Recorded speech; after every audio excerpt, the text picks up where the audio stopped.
భారత్ పాకిస్తాన్ మధ్య యుద్ధ వాతావరణం నెలకొన్న పరిస్థితుల్లో కూడా పాకిస్తాన్ ఇంకా బుద్ధి మార్చుకోవడం లేదు. తమ సైనికులను బోర్డర్ దాటి పంపిస్తుంది. అటు ఎల్ఓసి వెంబడి కాల్పుల విరమణ ఒప్పందానికి తూట్లు పొడుస్తూ కాల్పులకు తెగబడుతూ ఉంది. ఇటు సరిహద్దు రేఖను దాటి వాళ్ళ సైనికులను కూడా పంపిస్తూ ఉంది. ఇక్కడ యుద్ధ సన్నాహాలు ఏ విధంగా ఉన్నాయో చూడటానికి, గూఢచర్యం నెరపడానికే సైనికులను ఇలా పంపిస్తోంది అనే మాటలు కూడా వినిపిస్తున్నాయి. బోర్డర్ దాటి ఇండియాలోకి అక్రమంగా ప్రవేశించాడు పాకిస్తాన్ రేంజర్. రాజస్థాన్లోని ఫోర్ట్ అబ్బాస్ వద్ద సరిహద్దులు దాటడానికి ప్రయత్నం చేశాడు పాక్ రేంజర్ను బీఎస్ఎఫ్ బలగాలు అదుపులోకి తీసుకున్నాయి.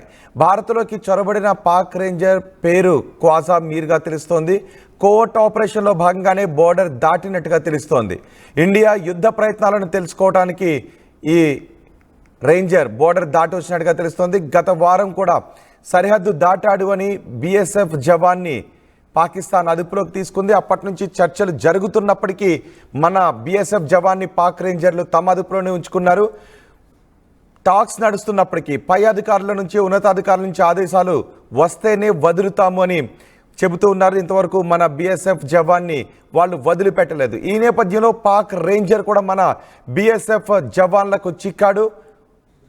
ఇప్పుడు మన జవాను వదిలిపెట్టడానికి, వాళ్ళ జవాను వదిలిపెట్టడానికి బహుశా టాక్స్ జరుగుతాయా, లేదంటే గూఢచర్యం నెరపడానికి వచ్చాడు కాబట్టి అతను ఎందుకు వచ్చాడు, ఎవరు పంపించారు, ఇలాంటి సమయాలనే విషయాలపై ఆరా తీస్తారా, ఏం జరుగుతుందనే విషయంపై కూడా ఆసక్తి కనిపిస్తుంది. మా ప్రతినిధి మధు ఉన్నారు పూర్తి సమాచారం అందించడానికి. మధు, పాక్ రేంజర్ని అదుపులోకి తీసుకున్న తర్వాత అతని దగ్గర నుంచి ఏదైనా సమాచారం వస్తుందా? లాస్ట్ బుధవారం మన భారత్ సంబంధించిన జవాను కూడా పొరపాటున పాకిస్తాన్ బార్డర్ లోకి ఎంట్రీ అయ్యారు. అంటే ఇది సర్వసాధారణంగా జరుగుతుంటాయి రెండు దేశాల మధ్య. ఇట్లాంటి సందర్భంలో మాట్లాడి విడుదల చేస్తూ ఉంటారు. కానీ ఈ ఉద్రిక్త పరిస్థితుల నేపథ్యంలో ఎవరైతే కుమార్ బార్డర్ దాటారో పాకిస్తాన్ అధికారులు పై నుంచి సమాచారం ఇవ్వట్లేదు, అందుకే వారిని వదిలిపెట్టట్లేదు అనేటువంటిది పాకిస్తాన్ ఆర్మీ చెప్పే ప్రయత్నం చేస్తా ఉంది. ఇదంతా పక్కన పెడితే నిన్న పాకిస్తాన్ నుంచి ఒక రేంజర్ బార్డర్ లోకి ఎంట్రీ అయ్యారు. కాకపోతే ఉద్రిక్త పరిస్థితుల నేపథ్యంలో ఇక్కడ ఏం జరుగుతుందో తెలుసుకొని సమాచారం ఇవ్వడానికే ఎంట్రీ అయ్యారు, బార్డర్ దాటారు, అక్రమంగా లోపలికి వచ్చే ప్రయత్నం చేశారనేటువంటిది బీఎస్ఎఫ్ ఆరోపిస్తా ఉంది. ప్రస్తుతం ఆర్మీ అదుపులోకి తీసుకుంది. ఆయన్ని వివరాలు తెలుసుకునే ప్రయత్నం చేస్తా ఉంది. లాస్ట్ టైం బుధవారం ఎవరైతే మన ఆర్మీ జవాన్ బార్డర్ దాటి పాకిస్తాన్ ఆర్మీ చేతుల్లో చిక్కారో ఆయనను విడుదల చేయడానికి భారత ఆర్మీ సంబంధించినటువంటి అధికారులు ఇప్పటికే చాలా సార్లు సంప్రదింపులు చేశారు, వారితో చర్చలు చేస్తా ఉన్నారు. అయినా పాకిస్తాన్ ససేమిరా అంటుంది విడిచిపెట్టడానికి చర్చలు చేసినప్పటికీ కూడా. సో ఇది ఒక ప్రతీకార చర్యగా పాకిస్తాన్ కి సంబంధించిన రేంజర్ని భారత్ కూడా పట్టుకుంది.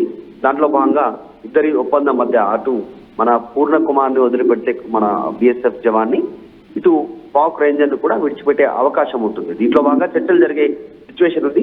ఇది అత్యంత క్రూషియల్. ఎందుకంటే ఉద్రిక్త పరిస్థితుల నేపథ్యంలో ఇరు దేశాలు బార్డర్లకి యుద్ధ విమానాలను, ఆర్మీని తరలిస్తున్న నేపథ్యంలో ఈ ఘటన చోటు చేసుకోవడంతో మరింత చర్చనీయాంశమైంది. పెద్ద ఎత్తున పాక్ ఆర్మీ కూడా దృష్టి పెట్టే అవకాశం ఉంది. ఆ పాక్ రేంజర్ ఎవరు, ఆయన పేరేంటి, ఏ హోదాలో పనిచేస్తా ఉన్నారు ఆర్మీలో అక్కడ అనేటువంటి డీటెయిల్స్.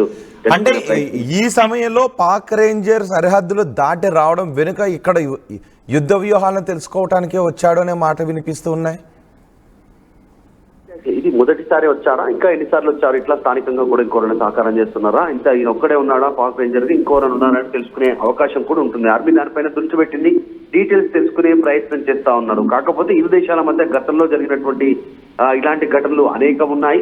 భారత్ నుంచి ఎవరైనా అన్ఎక్స్పెక్టెడ్ గా బార్డర్ దాటి లోపలికి వెళితే సరిహద్దు ప్రాంతంలోకి, అప్పుడు అక్కడ పాక్ ఆర్మీ అదుపులోకి తీసుకుంటుంది. పాక్ సంబంధించినటువంటి సైనికులు ఎవరైనా భారత్ బార్డర్ లోకి ఎవరైనా ఎంట్రీ అయితే తెలియకుండా అప్పుడు మన వాళ్ళు కూడా బీఎస్ఎఫ్ జవాన్లు అదుపులోకి తీసుకుంటారు. అది పై అధికారుల సూచనల మేరకు వారిని తిరిగి పంపించే ప్రయత్నం చేస్తారు అధికారికంగా సమాచారం ప్రకారం. కానీ ఇక్కడ పాక్ నిజానికి ఎల్ఓసి వెంబడి కాల్పుల విరమణ ఒప్పందానికి తూట్లు పొడిచి భారీగా వాళ్ళు ఫైరింగ్కి పాల్పడుతూ ఉన్నారు. మరోవైపు సరిహద్దులో ఉద్రిక్త వాతావరణం నెలకొంది. ఇంకోవైపు మన బీఎస్ఎఫ్ జవాన్ వాళ్ళ దగ్గర కూడా ఉన్నాడు. ఇప్పుడు వాళ్ళ పాక్ రేంజర్ సరిహద్దు దాటి రావడం వెనుక యుద్ధ వ్యూహాలు తెలుసుకునే కుతంత్రంతో వచ్చాడా, లేకపోతే పొరపాటుగా వచ్చాడా, దీన్ని మన జవాన్ని బిఎస్ఎఫ్ జవాన్ని మనకు అప్పగించి పాక్ రేంజర్ని అటు అప్పగించడానికి ఎక్స్చేంజ్ చేసుకోవడానికి భారత సైన్యం వాడుకునే అవకాశం ఉందా, లేదంటే అతన్ని విచారించే అవకాశం ఉందా? ఖచ్చితంగా ఈ ఉద్రిక్త పరిస్థితుల నేపథ్యంలో ఆయన బార్డర్ దాటి వచ్చినటువంటి అంశం పైన చర్చ అయితే జరుగుతూ ఉంది. ఇక్కడ ఉన్నటువంటి విషయాలను తెలుసుకొని చేరవేయడానికి, లేదంటే ఇంకేదో కుట్రను అమలు చేయడానికి భారత సరిహద్దుల్లోకి ఎంట్రీ అయ్యారు అనేటువంటి చర్చ జరుగుతూ ఉంది. అసలు ఇప్పుడు ఈ నిఘా అంతా కూడా ఇప్పుడు 1000 కళ్ళతో ఆర్మీ చూస్తా ఉంది. బార్డర్ ఏరియాలో ఏం జరుగుతూ ఉంది, పాకిస్తాన్ నుంచి ఎవరు ఎంట్రీ అయ్యే అవకాశం ఉంది, ఆ బార్డర్ ఏరియాలో పాకిస్తాన్ కదలికలు ఎలా ఉన్నాయనేటువంటి చూస్తున్న నేపథ్యంలో ఈ మూమెంట్ లో పాక్ రేంజర్ లోపలికి ఎంట్రీ కావడం వెనకాల ఉన్న కుట్ర ఏంటి అనేటువంటి తెలుసుకునే ప్రయత్నం చేస్తా ఉన్నారు. అయితే ఇది ప్రస్తుతానికి మాత్రం మన బుధవారం మన ఆర్మీ జవాన్ వారి చేతికి దిగ్గారు కాబట్టి పూర్ణ కుమార్ ఆయనను విడిపించే అవకాశం కోసం చూస్తా ఉంది భారత ఆర్మీ. ఇమీడియట్ గా పాక్ రేంజర్ పైన ఇమీడియట్ గా చర్యలు తీసుకోకపోతే వారు కుట్రను తెలుసుకుంటారు. కానీ ఆయనకు సంబంధించినటువంటి విడుదల కోసం ఒకవేళ పాకిస్తాన్ సంప్రదింపులు చేస్తే మొన్న బుధవారం జరిగినటువంటి పూర్ణ కుమార్ షా ఎవరైతే మన బార్డర్ దాటి పాకిస్తాన్ బార్డర్ లోకి వెళ్లి వాళ్ళ చేతుల్లో చిక్కారో ఆయన విడుదల కోసం ప్రెజర్ చేసే అవకాశం ఉంది. ఒకవేళ ఆర్మీ జవాన్ ను సేఫ్ గా భారత్ తిరిగి తెచ్చుకున్న తర్వాత కొన్ని నిమిషాల వ్యవధిలోనే యుద్ధం ప్రారంభమయ్యే అవకాశం కూడా ఉందనే చర్చ కూడా నడుస్తా ఉంది. అందులో బాగానే కాస్త స్లోగా మూవ్ అవుతా ఉన్నట్టుగా తెలుస్తా ఉంది. అన్ని రకాలుగా ఇప్పటికే పలు సార్లు చర్చలు జరిపారు ఆర్మీ అధికారులతో, అయినా వాళ్ళు వినట్లేదు, పట్టించుకోవట్లేదు. సో దీన్ని ప్రతీకార చర్యగా కూడా పాక్ పైన భారత్ వాడుకునే అవకాశం కనిపిస్తా ఉంది. రైట్ మధు, పాక్ రేంజర్ ఇప్పుడు భారత జవాన్ల అదుపులో ఉన్నాడు, బిఎస్ఎఫ్ అదుపులో ఉన్నాడు. పాక్ రేంజర్ భారత భూభాగంలోకి అక్రమంగా దాటి వచ్చాడు. అతన్ని బిఎస్ఎఫ్ జవాన్ల అదుపులోకి తీసుకుని విచారిస్తున్నారు. సరిహద్దుల్లో భారత్ పాకిస్తాన్ మధ్య ఉద్రిక్తతలు నెలకొన్న ఈ సమయంలో పాక్ రేంజర్ సరిహద్దులో దాటి రావడం వెనుక కారణం ఏంటి అనే విషయంపై కూడా ఆరా తీస్తున్నారు. మన యుద్ధ సన్నాహాలను తెలుసుకోవడానికి పాక్ రేంజర్ సరిహద్దులు దాటి వచ్చాడా లేదంటే పొరపాటుగా వచ్చాడా అనే విషయంపై కూడా ఆరా తీస్తున్నారు. ఇప్పటికే 23వ తారీఖున మన బిఎస్ఎఫ్ జవాన్ కొన్ని మీటర్లు మేర పాకిస్తాన్ భూభాగంలోకి వెళ్లడంతో పాక్ రేంజర్లు అతను పట్టుకున్నారు. కానీ నిజానికి అలా పట్టుకున్నప్పుడు టాక్స్ జరిగి చర్చలు జరిగిన తర్వాత వదిలేస్తూ ఉంటారు. కానీ పాకిస్తాన్ భారత్ మధ్య ఉద్రిక్తతలు నెలకొన్న నేపథ్యంలో పాకిస్తాన్ రేంజర్లు మాత్రం మన బిఎస్ఎఫ్ జవాన్ని వదిలిపెట్టడం లేదు. వదిలేయడానికి అవకాశం ఉన్నప్పటికీ కూడా పై అధికారుల నుంచి ఆదేశాలు రాలేదు కాబట్టి మీ జవాన్ని మేము వదిలిపెట్టము అని పాకిస్తాన్ రేంజర్లు తమ బుద్ధిని చూపించుకుంటూ ఉన్నారు. అదే సమయంలో ఇప్పుడు పాకిస్తాన్ రేంజర్ కూడా భారత జవాన్లకు చిక్కాడు. ఇప్పుడు పాకిస్తాన్ రేంజర్ మన దగ్గర ఉన్నాడు, మన బిఎస్ఎఫ్ జవాన్ వాళ్ళ దగ్గర ఉన్నాడు. ఇప్పుడు పాకిస్తాన్ రేంజర్లు కూడా పాకిస్తాన్ కూడా వాళ్ళ రేంజర్ని విడిపించుకోవడానికి ప్రయత్నాలు చేసే అవకాశం ఉంటుంది. సో ఈ రేంజర్ని అటు పంపించి మన బిఎస్ఎఫ్ జవాన్ని వదిలిపెట్టమని అడుగుతారా, లేదంటే పాకిస్తాన్ ఉద్దేశపూర్వకంగా ఈ రేంజర్ని పంపించి ఇక్కడ యుద్ధ సన్నాహాలు తెలుసుకోవడానికి పంపించిందనే విషయంపై క్లారిఫికేషన్ వస్తే గనక ఆ విషయాన్ని ఇప్పుడు రేంజర్ ధృవీకరిస్తే బహుశా రేంజర్ని వదిలే అవకాశం కూడా లేదు.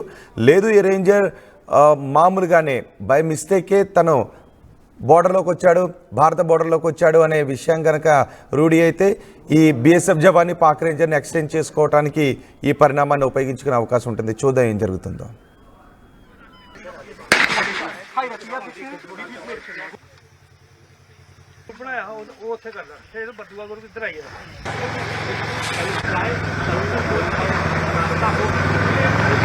उनको नाकाम बनाया गया है।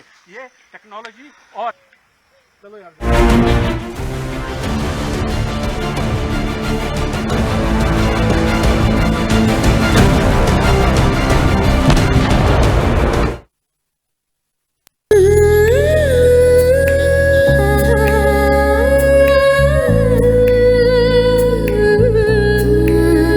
Gokulam Signature Jewels,